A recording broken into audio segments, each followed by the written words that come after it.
bonsoir et merci d'être avec nous sur RT en français.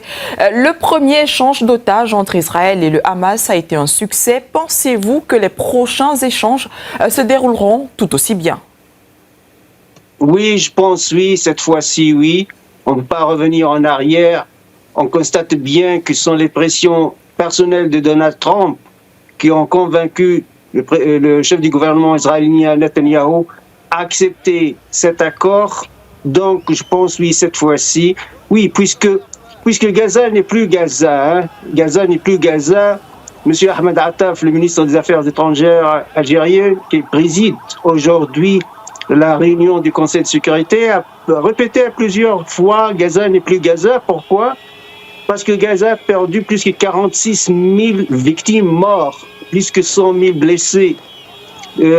Presque tous les hôpitaux ont été soit partiellement détruits ou totalement détruits.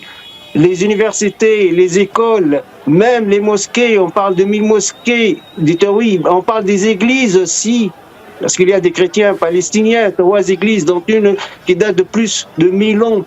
Donc, Gaza n'est plus Gaza. 90% des logements aussi sont détruits. Il y a la famine à Gaza. Heureusement, on constate, avec l'arrivée des 600 camions de nourriture, c'est un espoir pour les Gazaouis. C'était un drame international, un drame humain devant la communauté, devant les yeux de la communauté internationale. Rappelons-le aussi, la Cour pénale internationale a jugé que M. Netanyahou ou son ex-ministre de la Défense, Gallant, sont des criminels de guerre, accusés de génocide, et c'est officiel. Donc, c'est un cessez-le-feu. Je pense que toute guerre doit avoir un commencement et une fin, évidemment. Je reprends la parole de Karl von Clausewitz. La guerre, c'est faire la politique d'une autre façon. Alors, vous avez parlé d'espoir pour revenir à l'aide humanitaire qui a été tant attendue. Il faut dire qu'elle circule enfin librement dans la bande de Gaza. À votre avis, combien de temps faudra-t-il pour que la région se rétablisse? Les promesses de l'ONU seront-elles tenues? Il faut beaucoup d'abord d'argent, beaucoup de liquidités. On parle afin de reconstruire Gaza, il faut environ 120 milliards de dollars. 120 milliards de dollars, la somme est colossale. Qui va payer cette facture? Je vous parle, 90% des logements des Gazaouis sont détruits, même les routes sont détruites. Donc, qui va payer 120 milliards de dollars afin de reconstruire Gaza? C'est énorme.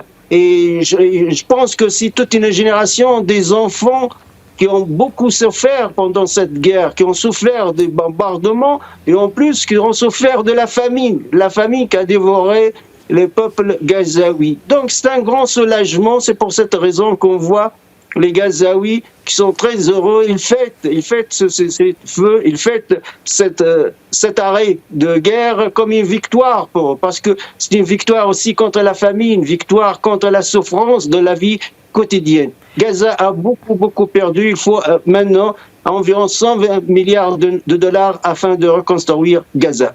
Riyad Sidaoui, comment les relations entre les parties au conflit vont-elles évoluer? Moi, je pense que ça sera un jour ou un autre, ça sera une autre guerre si on n'arrive pas à trouver une solution politique, pacifique et durable. Et cette solution se base sur les résolutions du Conseil de sécurité des Nations Unies. Ça veut dire deux États.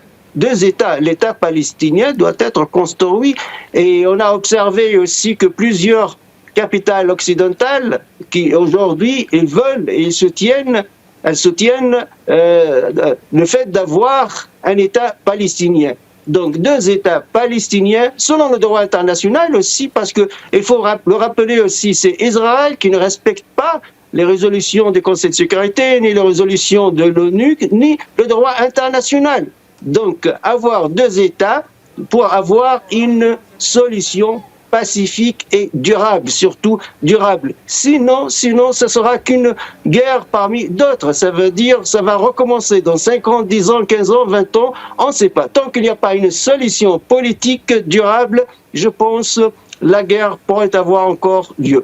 Merci à vous, Riyad Sidaoui. Je le rappelle, vous êtes expert du monde arabe et directeur du CARAB si vous étiez avec nous en direct depuis Genève.